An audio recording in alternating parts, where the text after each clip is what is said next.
Okay, so some owners are having issues with their stereo when they turn the car on.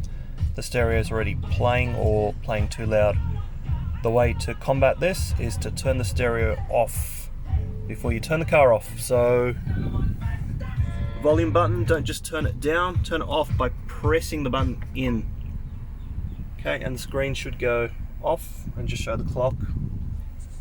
Turn the car off.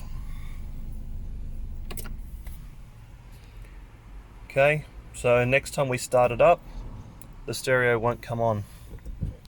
Foot on the brake, start.